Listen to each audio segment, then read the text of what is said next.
예, 안녕하십니까. 런던에서 공인 심리치료사로 일을 하고 있는 안젤라 쌤입니다.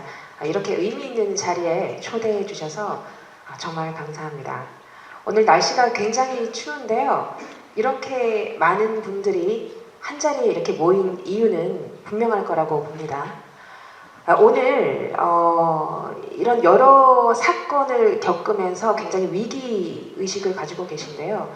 오늘 이 자리에서 모든 해답은 들을 수는 없지만 그래도 함께 고민하고 우리가 같이 연대감을 느끼고 어떤 아이디어를 얻을 수 있지 않을까, 어떤 인사이트를 얻을 수 있지 않을까, 어제보다 나은 오늘, 그리고 오늘보다 나은 내일이 되지 않을까 하는 그런 희망으로 오셨을 거라고 제가 생각을 합니다. 처음 이 포럼 참가 제안을 받고요. 저는 먼 거리지만 아주 호쾌하게 승낙을 했어요. 그 이유는 뭐였냐면 제가 개인적으로 한국의 선생님들에게 굉장한 존경과 또 감사의 마음을 가지고 있었습니다. 사실 코로나 기간 동안 제가 아이를 데리고 한국에서 잠깐 체류를 했고 저희 아이가 어린이집을 다녔어요. 그런데 저는 굉장히 강한 인상을 받았습니다.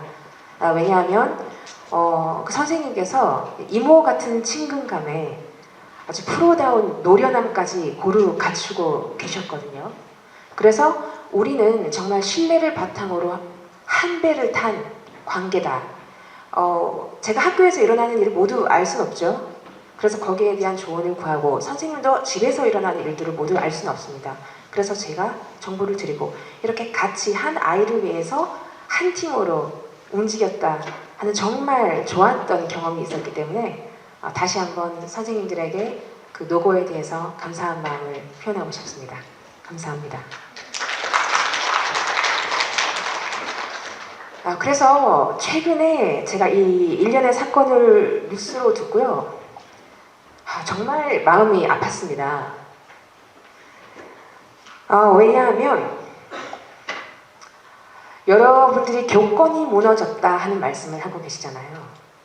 그런데 여기서 정말 내가 교사라면 어떤 생각과 감정이 들었을까? 무엇이 나를 이렇게 힘들게 했을까? 제가 한번 생각을 해봤어요.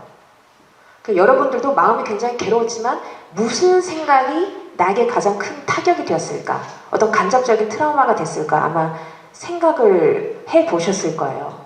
그래서 아마도 몇몇 선생님들은 아마 더 충격을 받으셨을 것이다. 왜냐? 있어서는 안 될 일이 일어났다. 계속 이런 일이 일어나고 바뀌지 않는다 하는 점에서 분노를 느끼셨을 것 같습니다. 그리고 아마 나에게도 이런 일이 일어나지 않을까 하는 이런 걱정으로 아마 걱정이 되고 또 두려움을 느끼셨겠죠. 그리고 또 지켜주지 못해서 책임감을 느낀다.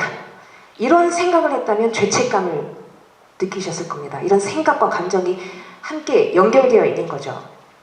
그리고 또 부당한 일이 있었음에도 불구하고 내가 할 수 있는 것은 아무것도 없다.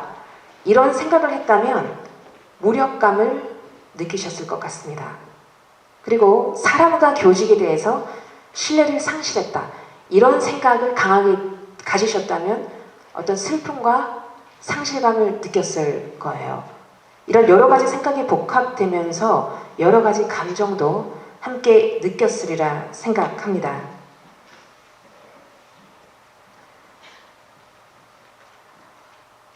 그러면 이 경험을 통해서 우리가 무엇을 배울 수 있을까요?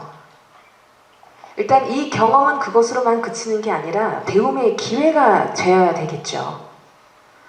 누군가를 질타하고 비난하고 끝내는 게 아니라 무엇인가 앞으로 나아가기 위한 어떤 동력이 되어야 할 겁니다.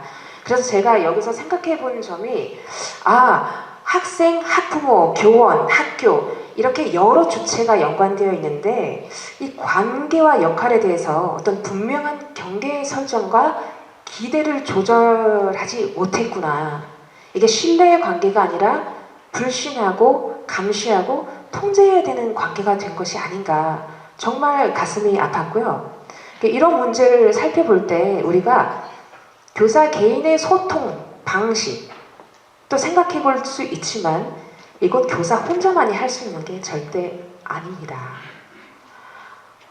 내가 못해서 나만 혼자 남겨졌어. 내가 혼자 해결해야 돼. 이런 생각 자체가 큰 문제가 될 수 있고 극단적인 상황으로 치달을 수도 있거든요. 그래서 교사가 자신을 지키기 위해서 나의 소통 방식도 중요하지만 저는 또 분명 짚고 넘어가야 할 그런 측면이 사회 구조적인 문제다. 교사가 스스로 지킬 수 있도록 서포트할 수 있는 정책과 구조가 꼭 마련돼야 한다. 이런 점을 짚고 또 넘어가겠습니다. 그래서 저는 또 인지행동심리치료자로서 NHS에서 일을 하는데요. 치료자로서 교사와 또 굉장히 겹치는 부분이 많은 것 같아. 그래서 제가 공공의료에서 내담자를 항상 볼 때 저희가 보호받는 그런 부분, 그런 시스템이 한국에 있는 교사분들을 지킬 수 있는데도 좀 아이디어를 제공해 줄 수 있지 않을까 이런 생각을 했어요. 이런 부분은 저희가 그룹 대담을 할 때 함께 논의를 하겠습니다. 제가 여기서 말씀드리고 싶은 부분은 여러분은 절대 혼자가 아닙니다. 우리가 같이 이 시스템을 만들어 가야 되고요. 그럼에도 불구하고 제가 오늘 온 이유는 그럼에도 불구하고 내가 개인으로서 지금 할 수 있는 것은 무엇인가? 지금 내가 소통 방식을 좀 더 건강하게 갖고 가기 위해서 할 수 있는 것은 무엇인가를 이야기하기 위해서 나왔습니다. 자, 그러면 여러 가지 소통 유형이 있죠. 공격적인 소통 유형, 불도저형이 있습니다. 타인의 권리를 침해합니다. 자신의 요구를 강압적으로 관철시키려고 하죠. 그리고 연두부형은 타인이 자신을 공격하도록 선을 그어주지 않습니다. 그리고 심지어 자기가 자기 자신을 공격해요. 그리고 passive aggressive style, 그러니까 돌려가기형이라고 제가 하죠. 그거는 대놓고 공격은 하지 않지만 수동적인 표현을 하면서 실제로 그 의도는 공격인 거. 공격에 집중하는 겁니다. 이것도. 이런 여러 가지 유형이 있어요. 그럼 나의 소통 유형은 무엇인가? 그 일련의 사건들에서 보여지는 그런 교사의 공통적인 소통 유형은 제가 아무래도 passive, 연두부형, 수동적인 연두부형이 아닐까. 그런 점이 좀 이제 문제가 지나치게 누적되어서 이제 이번에 폭발한 것이 아닌가 하는 생각을 했어요. 그럼 여러분들도 만약에 내가 이런 일련의 사건들에 굉장히 공감을 하고 나도 연두부형인 것 같다 하는 생각을 만약 하신다면 체크해 보시기 바랍니다. 과연 몇 개나 해당되는지 체크해 보시기 바랍니다. 내 마음속에 이런 마음의 올가미가 있어서 내가 정말 해야 할 말을 하지 못하는 건 아닌가. 자, 문제가 발생했을 때 나는 도와달라고 하면 안 돼. 자, 연필을 가지고 한번 체크해 보세요. 나 혼자 감당해야 돼. 왜냐? 어차피 도움이 되지 않아. 약점이나 잡힐 거야. 어차피 결국은 내가 수습해야 돼. 문제만 커지고 시끄럽기만 해. 다른 사람에게 민폐가 될 거야. 이런 생각을 하고 있지는 않은가. 나는 부당한 일에도 아무것도 할 수 있는 것이 없어. 그러니까 그냥 무마시켜야 된다. 언제나 모든 사람의 기대를 모두 맞춰줘야 해. 아니면 민원으로 나만 괴로워. 어떤 실수라도 하면 안 되고 완벽하게 해야 돼. 요구를 다 들어줘야 해. 아니면 문제를 애초에 만들면 안 돼. 아예 분란을 일으키면 안 돼. 안 그러면 찍혀. 튀지 않고 아무것도 하지 않아야지 안전해.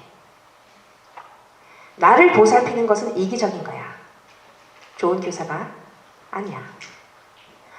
그러면 교사는 무엇인가 하는 질문에 아이를 친자식처럼 가족처럼 대하는 것이 교사야. 내 역할은 무조건적인 희생이야. 그렇지 않으면 자격 미달이고 나쁜 교사야. 모든 걸 해결해주지 않으면 나는 무능력한 교사야.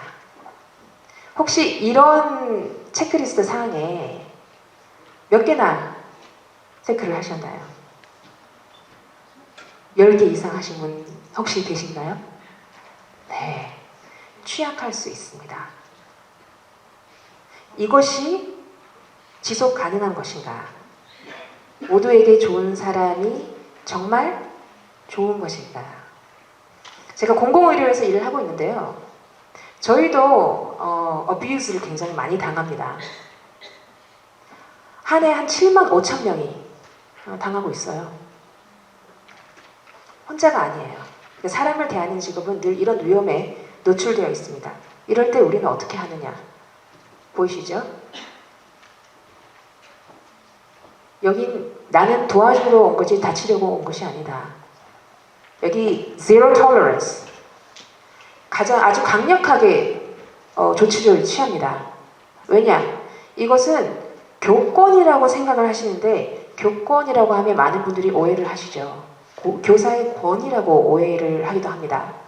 그렇게 되면 과거에 선생님이 굉장히 큰 권위를 가지고 강압적일 수도 있었다. 그때 제지하기 힘들었던 그런 상황과 겹치면서 좀 여러 가지 생각과 감정을 가지시는 분들이 있어요. 부정적인.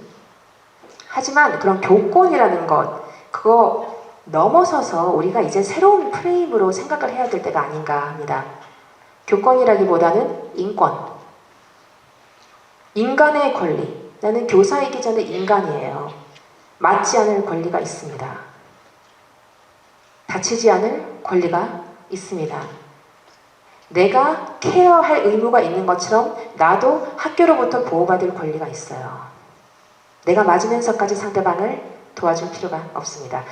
영국 NHS에서는 병원에서 불이 나도 의료진이 자기 목숨이 안전할 때만 구해야 돼요.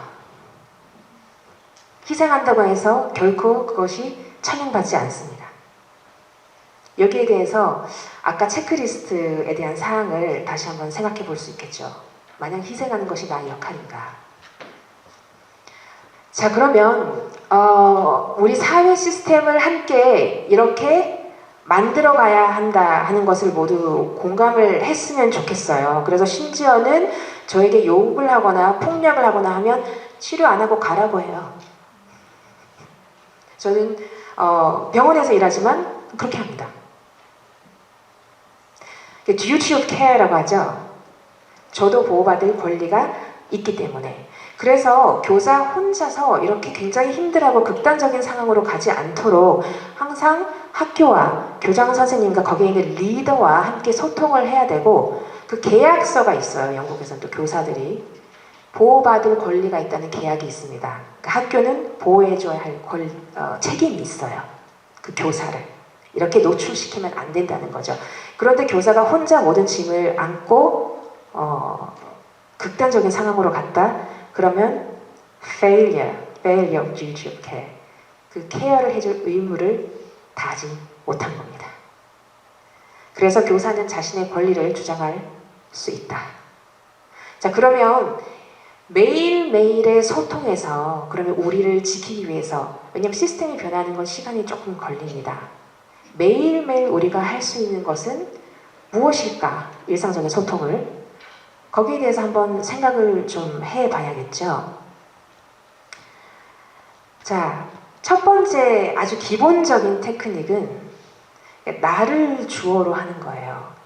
일단 내가 하고 싶은 말을 한다는 것이 모든 상황에 사사건건 내 할 말을 다 하는 건 아니겠죠. 어떤 불편하고 갈등이 생길 수 있는 그런 상황에서 정말 이게 내 마음이 괴롭고 나의 일상생활에 영향을 준다. 그럴 때 필요하다 싶을 때는 그 불편함에도 불구하고 우리가 얘기를 하고 싶은 거잖아요. 그때 이런 내가 주어가 되는 그런 화법을 쓸 수가 있습니다. 그 첫 번째 기억해야 할 점은 나를 주어로 3가지를 기억하는 겁니다. 진정성 있는, 그러니까 솔직한 내 마음이 무엇이냐, 생각, 감정, 요구, 이 3가지를 공격당하지 않고 그러면서도 상대방을 배려하면서 이야기를 하는 겁니다. 복잡하죠? 배려하면서 assertive, 그러니까 단호하게 얘기를 하는 겁니다. 그러니까 진정성, 단호함, 배려 3가지 기억하셔야 돼요. 그런데 그 단호함이란 뭐냐? 칼같이 끊는 게 아니라 분명함. 그러니까 나의 마음, 생각, 감정, 요구를 분명하고 솔직하게, 그러나 배려하면서 이야기를 한다. 나를 주어로. 예를 한번 들어볼게요. 여기서 배려라는 것에 대해서 좀 생각을 해봐야 되는데요. 배려한다. 그리고 상대방을 존중한다고 해서 상대방의 세 가지죠. 생각, 감정, 요구. 생각에 모두 동의해야 되는 건 아닙니다. 그게 배려가 아니에요. 그게 이끌려고 하는 거죠. 그리고 상대방의 감정, 책임 다 질 필요 없습니다. 상대방이 기분 나쁘다고 해서 그게 내 책임이고 내가 다 풀어줘야 할 의무는 없어요. 아, 그렇군요. 인정해 주는 거예요. 그리고 상대방의 요구, 학부모들 요구 많죠? 다 내가 들어줘야 할 의무는 없습니다.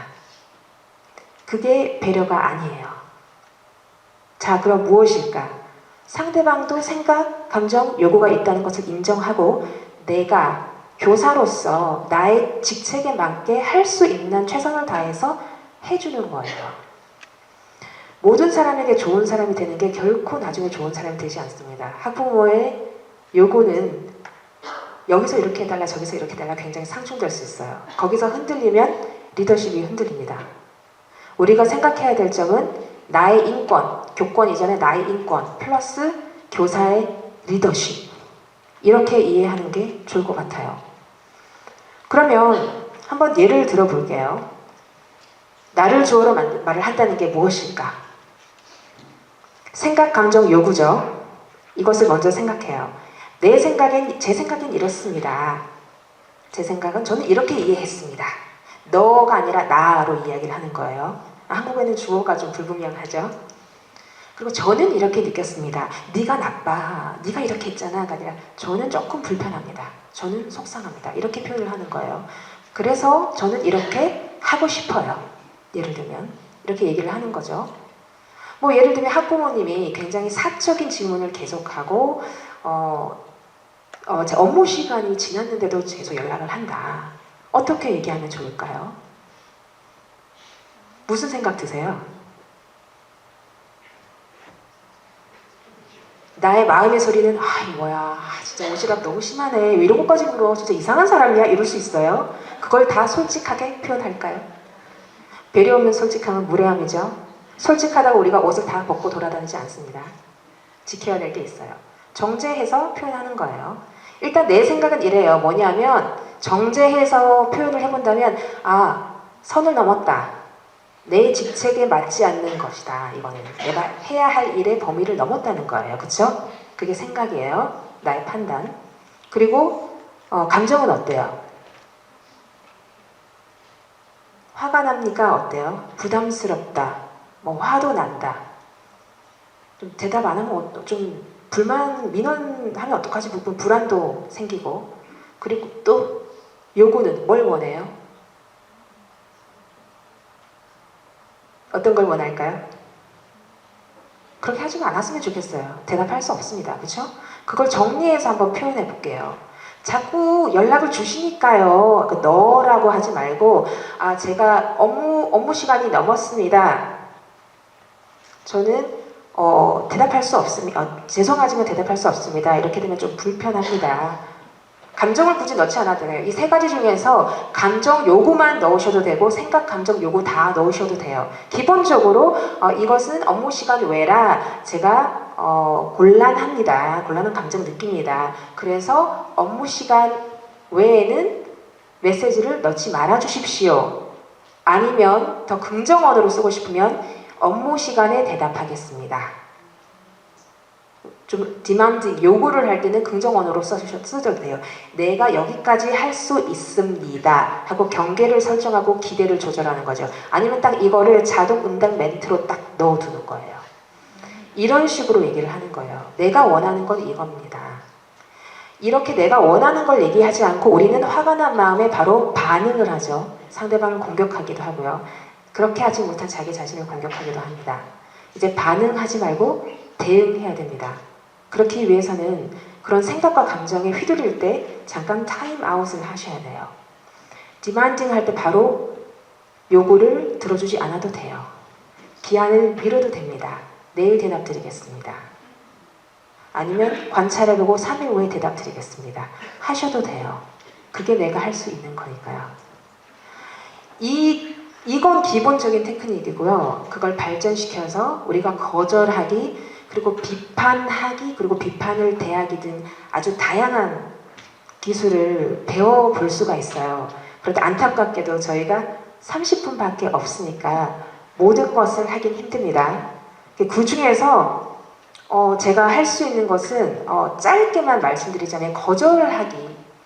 굉장히 많은 기술이 있지만 이것도 내 마음을 잘 봐야 돼요. 어떤 부탁을 받았을 때 편하면 하면 되죠. 근데 부담스럽고 이건 내가 해야 할 일이 아닌데 뭔가 힘들다면 그 감정을 잘 봐야 돼요. 그 감정을 무시해버리거나 아니면 내가 예민한가 이렇게 느끼면 안 되는데 그거 밀어버리면 내 마음의 소리를 들을 수가 없습니다.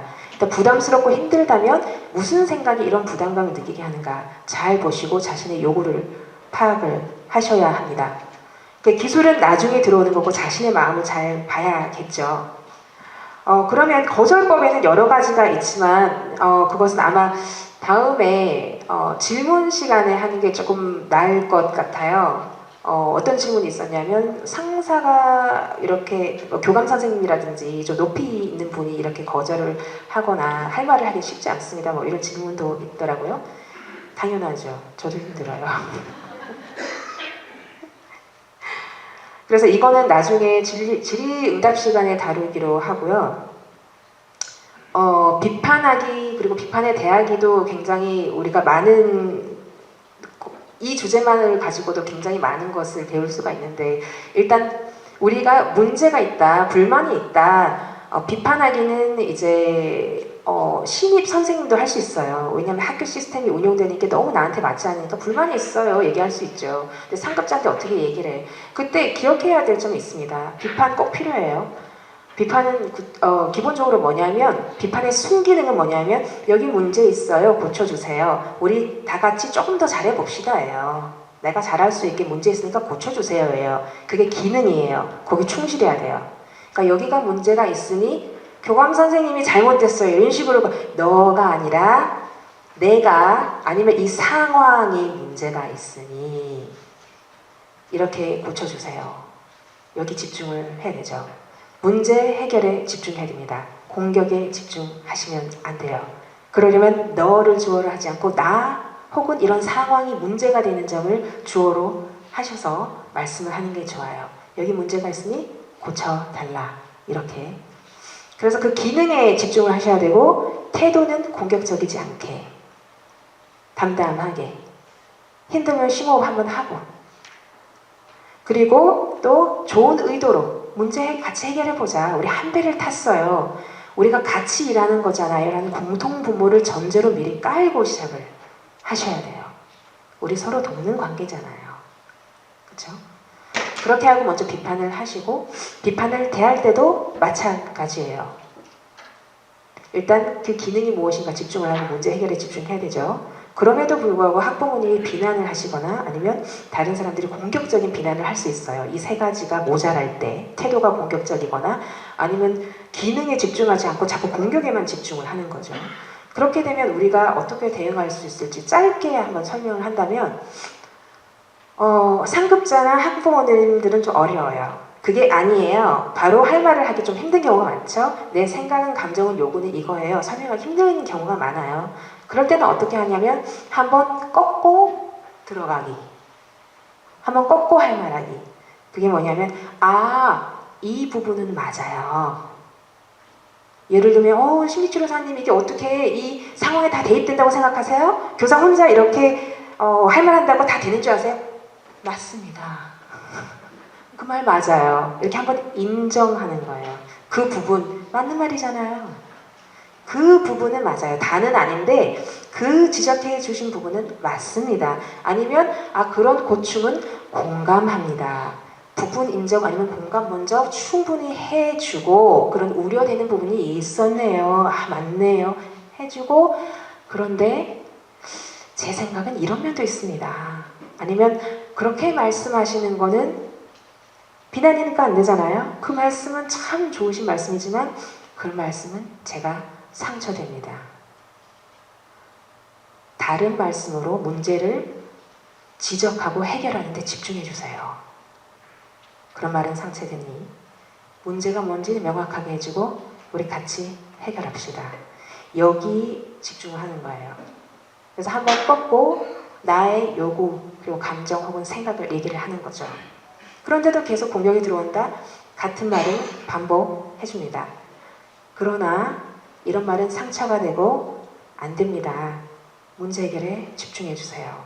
몇 번 하다가 이제는 선생님 그렇게 하면 어떡해요? 어떤 학부모들은 계속 막 따진단 말이에요. 그러면 경고해야죠.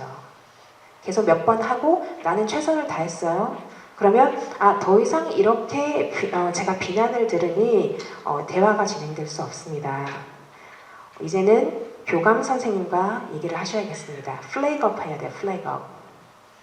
아니면 교장 선생님과, 왜냐면 좀 더 권위를 가지신 분과 대화하셔야 된다. 아니면 내일 다시 대화를 해요. 이렇게 경고하기를 해야 되죠. 본인의 행동에 책임을 져야 됩니다. 서로 각자 자신의 생각과 감정은 충분히 읽어주되 행동은 선택하고 책임지는 거예요. 그것을 명확하게 해야 됩니다. 왜냐하면 화는 날 수 있지만 화를 내는 거는 여러 가지 선택지가 있어요.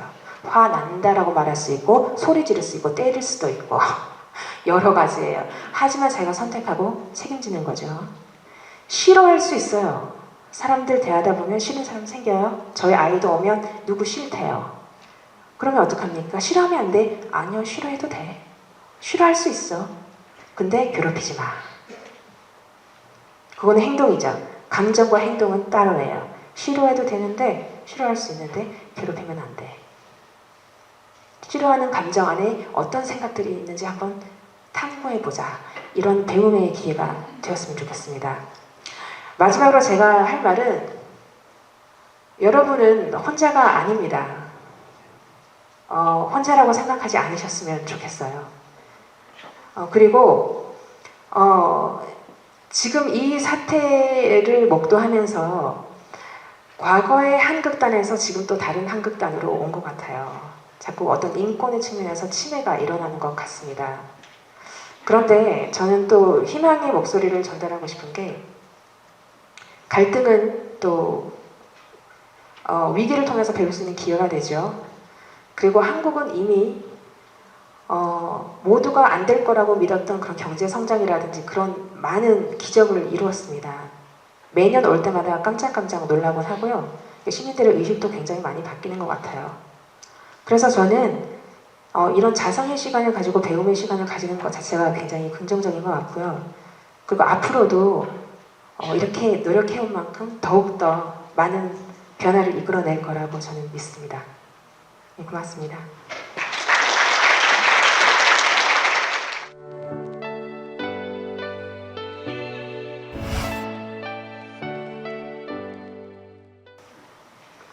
네, 저희가 방금 이제 안젤라 선생님의 강연을 들었습니다.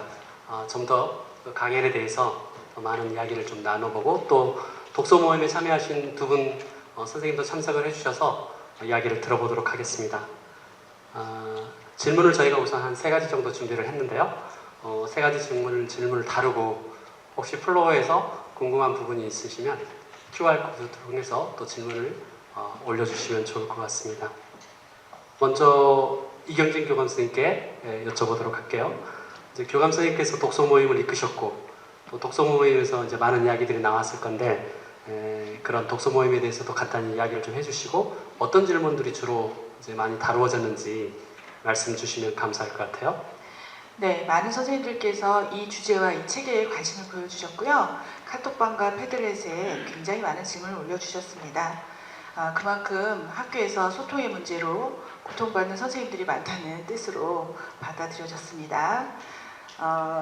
특히 안젤라 선생님이 이 책에서 말씀하시는 휘둘리지 않고 나를 지키면서 건강한 소통이 가능하다라는 이 메시지에 선생님들이 열광하셨습니다.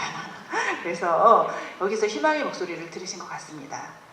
그래서 처음에는 이제 여러 관계, 위로는 교장 교감선생님, 그리고 옆에 학부모, 동료, 그리고 아래는 세대 차이 나는 학생들, 요 사람들과의 소통의 문제를 아주 심도 있게 다뤘었고요. 그리고 마지막에는 이 소통은 결국 먼저 자신의 마음을 돌보고 이해하는 데부터 시작된다 이런 이제 결론에 이르면서 서로 성찰하는 시간을 가졌습니다. 네. 네. 아까 이제 책 내용뿐만 아니라 그 안젤라 센 선생님의 이제 강연을 들어오면 이제 구체적인 대화 기법들이 다루어진 것 같아요. 이제 제가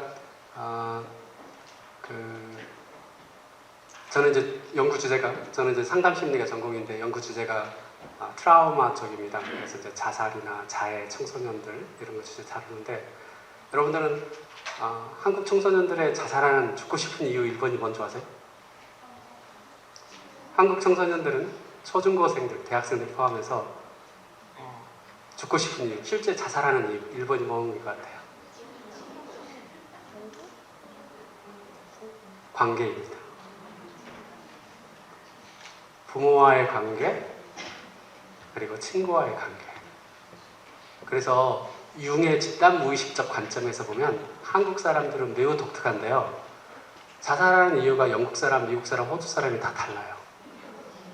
한국 사람들이 자살하는 이유 1번은 어린애들은 관계예요. 근데 그게 어린애들만 그런 게 아니라 한국인들은 관계에 매우 중요한 사람들이에요. 관계에 죽고 관계에 사는 거죠. 그러니까 우리는 옆집에 젓가락이 몇 개인지도 우리는 다 알아야 되는 거고, 그 다음에 그런 부분 어떤 문화들을 우리가 가지고 있죠. 그래서 안젤라 선생님이 아까 앞부분에 강연을 해주셨을 때 우리는 그런 구체적인 대화 기법에 비해 사실은 취약합니다. 그런 부분들이 이제 교사 선생님들이 현장에서 학부모를 상대할 때, 아이를 상대할 때 대단히 중요한 부분이 된 것 같아요. 근데 거기에 이제 또 하나의 위기는 뭐냐? 기업 교육이나 상담을 해보면 한국의 MZ세대라고 하잖아요.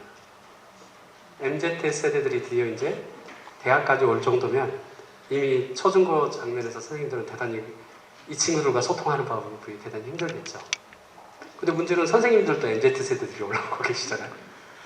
그러니까 이런 어떤 새로운 부분들이 우리에게 이제 상당히 있는데, 이제 지금 이제 우리가 호주에서 또는 미국에서 또 영국에서 이렇게 활동하시는 전문가를 모시고 강의를 듣는데, 우리가 한 가지 이런 부분을 적용할 때 항상 고민해야 되겠죠. 집단 무의식. 한국인의 문화와 맥락과 영국인과 호주인과 미국인들은 이제 다르다는 거. 그러니까 우리는 항상 많은 돈을 들여서 외국의 시스템을 그대로 가져오지만 우리나라에서 항상 왜 실패하느냐? 왜 그 나라에서는 그게 만들어졌고, 그래서 어떤 역사와 실패와 성공을 거치면서 그게 하나의 제도로 수립되었는가, 이걸 고민해야 되는데 우리는 무조건 그 시스템을 가져와서 그대로 적용하려고 하니까 사실은 이제 안 되는 거죠. 그래서 이제 그런 부분들을 이 대단히 좋은 책 내용들을 또 오늘 나왔던 많은 강연들을 선생님들이 들으시면서 한국 사회의 어떤 맥락과 좀 같이 고민을 해야 되는데, 저는 고민해야 할 1번이 사실 그거라고 생각해요. 한국인들은 유럽이나 미국 사람들하고 다른 게 유교 문화권에 있습니다. 그러니까 옛날부터 군사부 일체라고 했어요. 임금과 스승과 그 다음에 부모가 동일했죠. 그러니까 부모들이 옛날부터 뭘 가지면 무조건 선생님께 모든 걸 맡깁니다. 선생님이 내 아이를 지도해 주세요. 이런 걸 가지고 있어요. 그게 밑바닥에 깔려 있으니까 학교 교육은 누구의 몫이라고 생각하는 거예요? 자녀 교육은 누구의 몫이라고 생각하는 거예요? 학교의 몫이고 선생님의 몫이라는 융이 말하는 집단 무의식이 그 근저에 깔려 있는 거죠. 그런데 오래전부터 미국의 학교 교육과 호주의 학교 교육과 영국의 학교 교육은 각자 교육 공동체에서 각자 역할이 선명하죠. 학교의 역할, 관리자의 역할, 교사의 역할, 학부모의 역할. 우리는 그게 혼재되어 있죠. 거기에서 많은 문제가 지금 이제 우리가 있는데, 지금 이제 이 책을 읽으면서도 이제 안젤라 선생님의 그런 책 내용들이 일부분 그대로 적용할 수 있는 부분이 있고 또 망설여지는 부분이 있는데, 특히나 이제 단호박형 소통 방식을 이제 선생님께서 말씀 주셨다고 그래요.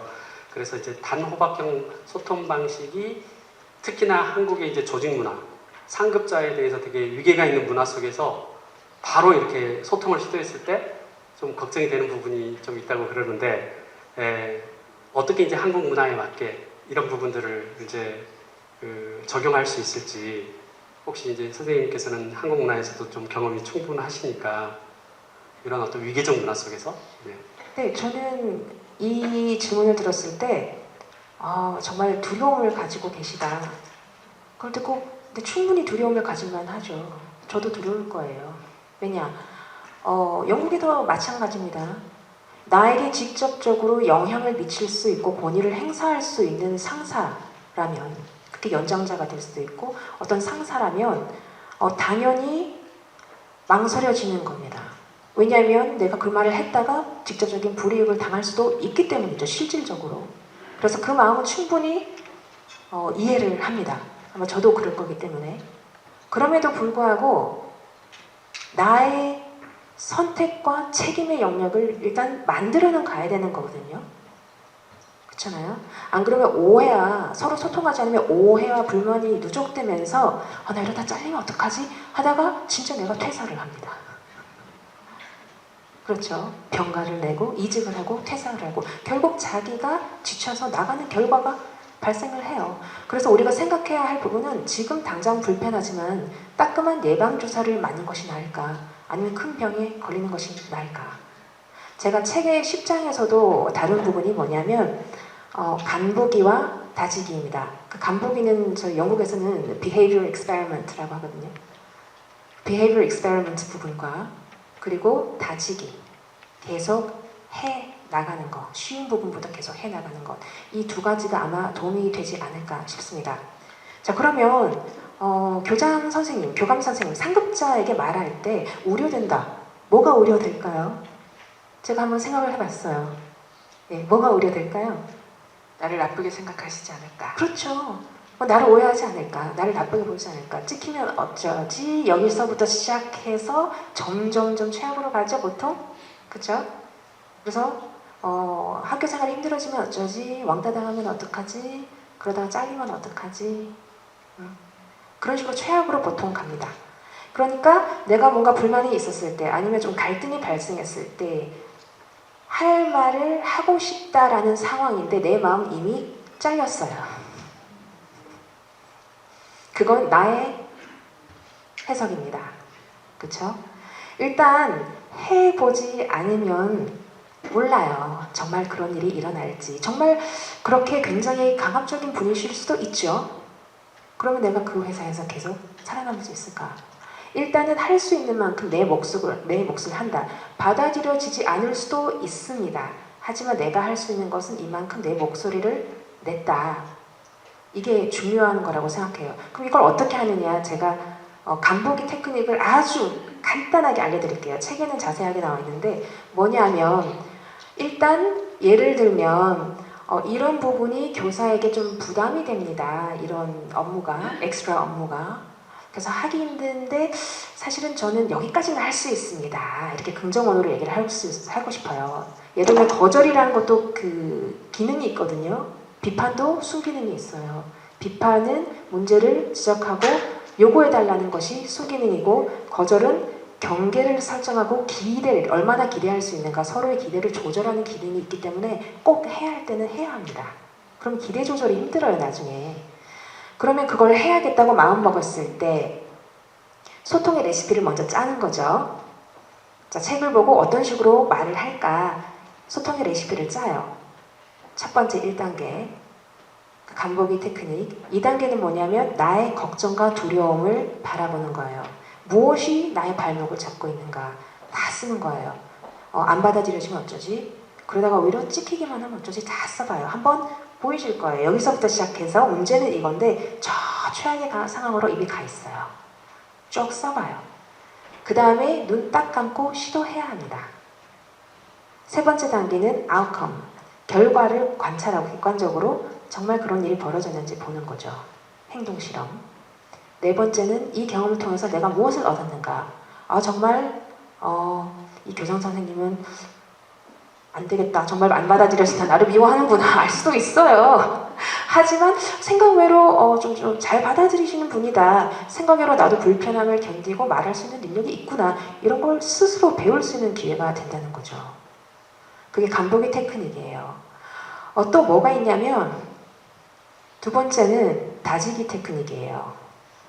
보통 공황장애라든지 이런 걸 할 때 많이 쓰는 테크닉이긴 한데 쉬운 거부터 시작하는 거예요. 사다리처럼. 나는 지금 내 친구랑 내 할 말도 하기 좀 힘들어하는 아주 순하디 순한 연두부 형인데 교감 선생님한테 이렇게 얘기한다? 상상만 해도 몸서리 쳐주고 너무 힘들어. 내가 이 일을 한다고 생각했을 때 나의 불안의 정도는 100%가 만점이면 95%야. 그거는 바로 뛰어들기 힘들단 말이죠. 나는 아직 소통의 자신감이 정립되지 않은 상태예요. 그거는 오늘 수영 배우로 등록한 다음에 태평양에 바로 뛰어드는 거예요. 그러면 어떻게 한다? Setting up to fail. 실패를 조정하는 거죠. 실패하려고 달려드는 겁니다. 그렇기 때문에 먼저 가장 쉬운 데부터, 너무 쉬워서 편하다 이런 거 말고, 자 주위를 돌아보고 학교에서 가장 좀 만만한 사람이 누구지? 좀 편한 사람이 누구지? 동료 교사 A다. 이 사람한테 먼저 내가 할 말을 하는 걸 좀 연습해야 되겠다. 나의 anxiety level은, 그러니까 불안도는, 이걸 한다고 생각했을 때 얼마나 내가 불안하지? 한 30%다. 30%부터 시작하세요. 10% 말고. 조금 불편해야 됩니다. 좀 불편해야 돼요. 그걸 극복하면서 자신감 생기거든요. 한 30%. 그래, A씨한테 먼저 해봐야겠다. 거기서부터 시작해요. 계속 거기서 다져가서 40%, 50% 가서 최종 교감 선생님한테 말씀을 할 수 있는 단계까지 가야 되는 거죠. 이런 식으로 연습을 할 수 있지 않을까. 일단 시도를 해보지 않으면 내가 할 수 있는지도 모릅니다. 근데 마냥 하기는 힘드니까 쉬운 데서부터 차근차근 이런 방법이 좋지 않을까 생각합니다. 네, 감사합니다. 혹시 우리 이경재 선생님도 교감 선생님도 질문 있으실 것 같은데. 네, 두 번째 질문을 제가 드리겠는데 가장 많은 선생님들이 해주신 질문입니다. 나를 지키지 못하고 휘둘린다는 느낌이 들게 하는 건강한 소통이 통하지 않는 상대, 예를 들면 악성 민원인이나 학부모님 또는 동료교사 등등 이런 상대와 대화를 도대체 어떻게 해야 될지 모르겠습니다. 어떻게 해야 되는지 좋은 대처 방법이 있을까요? 하는 질문이 가장 많았습니다. 일단 과학적으로 명확하게 규명된 부분은 뭐냐면요. 내 마음을 다스려라 이런 말 하죠. 내 마음은 내 마음대로 안 돼요. 그건 뇌과학적으로 밝혀진 사실입니다. 내 마음도 내 마음대로 안 되는데 남의 마음이 어떻게 내 마음대로 되겠습니까? 그쵸? 나는 할 수 있는 일이, 내가 최선을 다할 수 있는 건 단 한 가지예요. 내가 최선을 다해서 건강한 소통을 시도한다는 거죠. 여기까지만 제가 할 수 있는 거예요. 그 사람이 건강한 소통을 안 하고 공격한다는 건 어떻게나 할 수 없지만 선은 그어줄 수 있다는 거죠. 여기까지. 그만. 자, 그러면 제가 시작하기 전에 이걸 또 분명하게 해야 될 것 같습니다. 악성 민원이 아니라 괴롭힘이에요. 저는 그렇게 프레임을 바꿔야 된다고 생각해요. 민원의 의도와 목적을 이미 상실했을 때는 그것은 abuse죠. It's abusing the system. It's not complaining. 그거는 민원이 아니라 괴롭힘입니다. harassment. 그렇죠? 그렇게 다뤄야 한다. 나의 인권을 위해서. 그래서 어느 정도 선까지는 no 해야겠죠. 여기서 아까 잠깐 제가 다루었습니다. 거절법으로 다룬다면 앵무새 거절법. 똑같은 걸 반복하는 거죠. 이 엄마가 자꾸 나를 통제해요. 얘 옆에도 앉히지 마시고요. 제 아이를 얘 옆에도 앉지 마시고요. 얘 옆에도 앉히지 마시고요. 자꾸 와서 불안하니까 통제하려고 해요. 자기 방식으로. 예를 들어 영국에도 그런 부모들이 있습니다. 영국이라고 다를 거 없어요. 그럴 때 그 장난에 다 맞춰줄 수 없어요. 그러면 본질을 깨뜨려야지. 문제가 뭔지, 부모가 불안해하는 원인이 뭔지. 근데 이건 해드릴 수 없다. 더 이상. 보통 아이에게 적절한 시련을 통해서 그걸 극복하면서 자존감이 정립되는데 그런 시련조차 못 찾는 분들이 많아요. 왜냐하면 자존감은 한번 깨지면 붙일 수 없는 유리병 같은 거라고 생각해서. 그러면 그걸 아이를 유리병처럼 키우는 거예요. 근데 나는 교사로서 내가 해야 될 일들이 있죠. 그렇게 다 맞춰줄 수 없습니다. 똑같은 말을 반복하는 거죠. 죄송합니다. 저는 여기까지 할 수 있습니다. 긍정어로 얘기하는 거예요. 여기까지 할 수 있습니다. 죄송합니다. 여기까지 할 수 있습니다. 저희 직책은 여기까지입니다. 반복하고 그게 안 된다면 경고하기. 더 이상 이렇게 된다면 저도 정말 도와드리고 싶지만 오늘 대화는 계속 이어질 수 없습니다. 아니면 교감 선생님과 더 이야기를 나눠야 될 것 같습니다. 플래그업 시스템이 있어야 돼요. 교사 혼자 다 담당하면 안 되고요. 처음 컴플레인은 교사와 그 다음엔 그 학년 선임 교사와 같이 아니면 뭐 교감 교장, 그 다음에 뭐 교육청이라든지 좀 큰 기관에 가도록 학교 내에 정책이나 매뉴얼이 있어야 돼요. 그런 식으로 다루는 게 좋지 않을까 생각합니다. 네, 답변 감사합니다. 질문들이 또 이어서 우리 이제 독서 모임에 가장 적극적으로 참여하셨던 김세인 선생님께서 질문을 이제 드리겠습니다. 이제 독서 모임에서 이제 경험하신 거, 또 그 학교 현장에서 고민하는 점, 이런 부분들이 좀 있으실 것 같은데요. 네, 사실 제가 여기 선 것도 저는 당신이고 당신은 나입니다. 즉 저도 여러분과 다르지 않거든요. 근데 사실 독서 모임 통해서 이미 나왔던 질문들은 이미 앞서 많이 언급을 해주셨고, 사실 이 사전 저희 모임을 가질 때도 어떻게 하면 그 용기가 생겨나지 않는다. 아무리 이 책을 읽어서 내가 나를 트레이너를 해도 절대 그 용기를 얻기가 쉽지 않은데 어떻게 할까에 대한 고민도 이미 말씀을 해주셔서요. 저는 그냥 지금 쭉 들으면서 그냥 어제 뭐 김현수 원장님도 그러시고 저희끼리 연대가 필요한 것 같고, 그래서 저는 초등이니까 저부터라도 인디스쿨에, 초등은 인디스쿨이 있으니까 안젤라 쌤 선생님 독서 모임을 하나 만들어서 저희끼리 이렇게 연습을 해가면서 연대를 해야겠다는 책임감도 생겨났습니다. 그런데 어쨌든 저는 교사 대표로 나온 거니까 교사로서 평소에 고민도 많고, 그래서 세 번째 질문을 드리겠습니다. 교사들의 저 세대, 또 저희 선배님 세대와 저희가 가르치는 아이들, 초등학교, 중학교, 고등학교 학생들은 정말 세대 차이가 좀 많이 확연한 것 같습니다.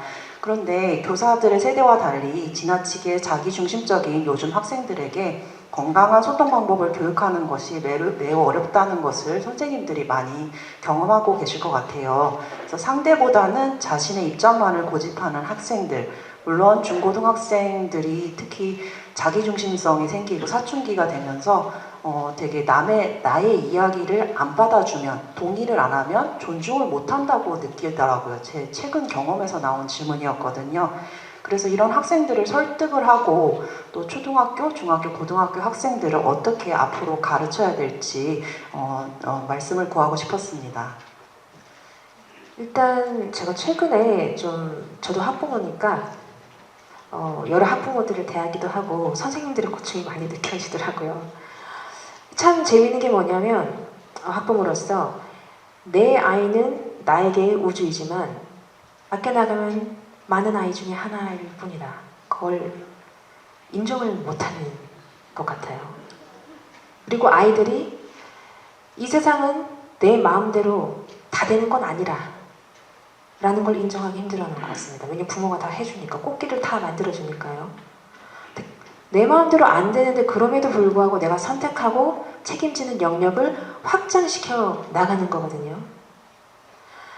그리고 또 다른 점은 자존감이라는 게 회복 탄력성과 굉장히 관련이 있는데, 한번 깨지면 이어붙일 수 없는 유리병이 아니라 적절한 시련을 단계적으로 극복하면서 정립하는 거라는 걸 많이 모르시는 것 같더라고요. 그래서 아예 시련을 없애주는 그런 경우가 많습니다. 하지만 챌린지는 필요합니다. 우리의 역할은, 교사의 역할은, 학부모의 역할은 한꺼번에 많은 시련을 던지거나 아니면 너무 시련을 다 치워주는 게 아니라 아이가 견딜 수 있는 만큼 10% 더 주는 식으로 시련의 양을 조절해 주는 거죠. 그렇게 완화, 쿠션 역할을 해주는 겁니다. 자, 여기서 구체적인 사례가 있으면 좋을 듯 한데요. 일단 자기 생각이 무조건 맞아야 되고, 또 자기의 감정, 상대방이 다 책임져야 되고, 자기 요구를 다 상대방이 들어줘야 한다. 이런 걸 강압적으로 표현하는 불도저형 어린이라고 해볼게요. 그때 일단 소통은 이기고 지는 싸움이 아니라 같이 문제를 협력해야 된다는 걸 일단 전제해야 되기 때문에 그런 어떤 사회적인 게임이라든지 보드게임이라든지 그런 활동을 많이 노출시키는 것도 좋을 것 같습니다. 그리고 또 정말 소통을 할 때 자기 마음대로 안 되면 폭력을 행사하는 경우 있죠. 그런 건 그 아이를 설득하는 것이 아니라, 설득하면 안 돼요. 지시해야 돼요. 그거는 안 되는 겁니다. 그 아이가 아무리 화가 났더라도 상대방이 좀 잘못했는데 때렸다 하더라도 어쩔 수 없이 때렸다는 없어요. 너의 생각과 감정 읽어줄게. 근데 이 행동은 안 돼. 무조건 안 돼가 돼야 되죠. 이건 지시해야 돼요. 설득이 아니라. 왜냐하면 행동의 메뉴는 이렇게 여러 가지가 있거든. 그 중에서 너가 선택하는 거야. 타임 아웃 가르쳐야 돼요. 그때 이런 행동을 이렇게 하는 대신 타임 아웃하고 선생님한테 와라. 어떤 메뉴가 있는지 아주 이렇게 하자. 아주 단순한 그런 행동 메뉴를 지시하는 게 좋습니다. 아이기 때문에. 왜냐하면 감정이 딱 격해지면 습관적으로 반응을 해버리거든요. 그래서 아주 단순한 지시사항. 그렇게 해서 상벌을 아주 명확하게 해야 되죠. 너가 이런 식으로 행동했다면 벌이 있어. 그 잘못된 것에 상응하는, 너무 지나치지 않은, 그걸 경고하게 해야 되죠. 우리가 소통할 때 경고하게 배웠죠. 실효성 있고 당장 실천할 수 있고 너무 과도하지 않은 그에 걸맞는 벌이 있다는 것을 경고해야 돼요. 그래서 그렇게 하셔야 됩니다. 예를 들면 오늘은 디텐션 있어. 학교에서 좀 남아야 돼. 아니면 나중에 무슨 재밌는 활동이 있는데 너는 그거를 못해. 이런 식으로 정확하게 벌을 줘야 돼요. 줘야 됩니다. 못하겠다 하죠. 근데 교사가 그렇게 할 수 있도록 리더십을 발휘할 수 있도록 여러 시스템이 도와줘야 돼요. 안 그러면 자꾸 끌려다닙니다. 결국은. 그렇게 하고 또 상벌이 있다고 했죠.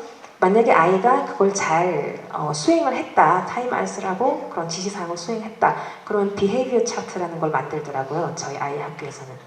그런 행동을 잘해서 스티커도 붙여주고 그리고 뭐 이모셔널 차트 이렇게 해서 감정을 말로 했을 때 잘 알아챘을 때 이렇게 스티커도 붙여주고 이런 리워드 시스템이 있죠. 그리고 뭐 일주일에 한 번씩 스타 오브 더 위크 이런 우리 2주의 스타 이런 리워드 시스템도 있고요.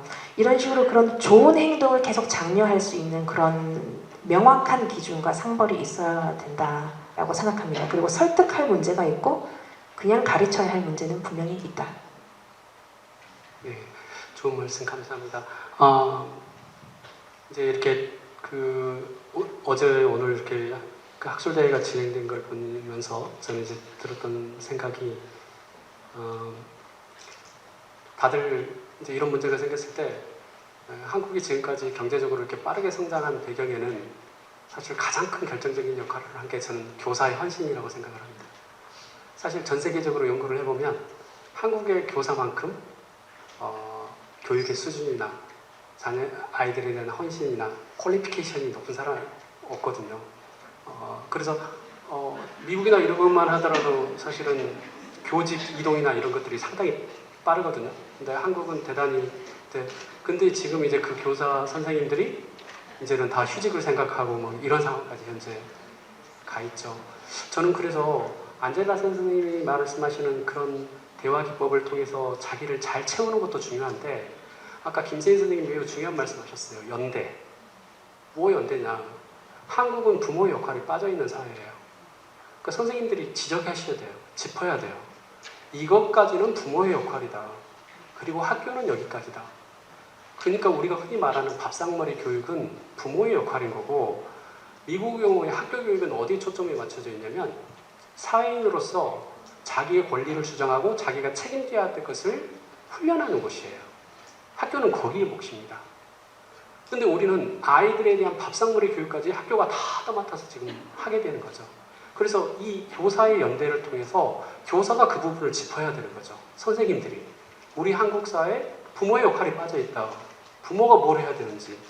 저는 이 부분에 대해서도 교사가 자신을 건강하게 지키는 것도 훈련을 해야 되면서 바로 이런 시스템을 교사들이 연대를 통해서 이 사회에 저는 만들어가는 것을 어떤 문화적인 어떤 변화를 시도해야 되지 않을까 이 계기를 통해서 그런 생각도 들고 제가 올해 마지막으로 이제 여성가족부랑 사이버 비행 연구를 하고 있습니다.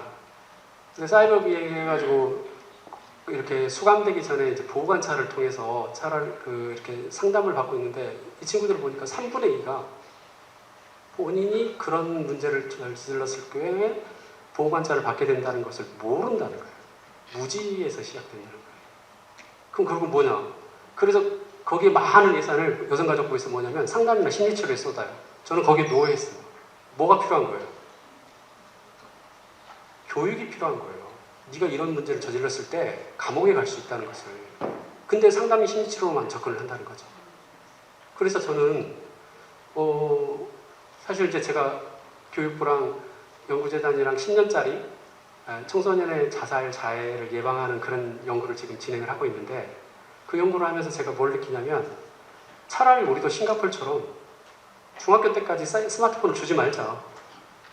학생들에게. 싱가포르는 그렇게, 물론 싱가포르는 워낙 독재적이고 어떤 중앙 집권적인, 그러니까 한국 사회에서는 불가능하겠죠. 그러나 건강하게, 제 말은 무슨 말이냐, 건강하게 사용하는 방법, 그런 어떤 사회 환경을 어느 정도 문화가, 사회가 만들어주면서 선생님들이 가르치려고 해야지. 저는 어떤 걸 느끼냐면, 선생님들이 또 공부해야 된다, 또 훈련해야 된다, 또 자기를 지키는 방법을 또 선생님들끼리 독서 모임을 끊임없이 공부하는 거, 그것도 중요한데 하면서 사회를 변화시키는, 지금 아이들이 무차별적으로 스마트폰에 노출돼서 거기서 많은 문제들이 다, 선생님들이 힘들어하는 건 모든 학생 때문에 힘들어하는 게 아니라 한두 명의 학생들, 한두 명의 학부모지 않습니까? 그래서 그런 부분들도 우리가 같이 지금 이제 안젤라 선생님의 강의를 들으면서 좀 생각을 하게 되었습니다. 시간이 지금 넘어서 여기까지만 이야기를 하겠다고. 질문이 하나 더 있었는데, 이 질문은 안젤라 선생님께 개인적으로 드리도록 하겠습니다. 그래서 QR을 통해서 올라온 질문인데 개인적으로 질문하시기 바랍니다. 여기까지 해서 마치도록 하겠습니다.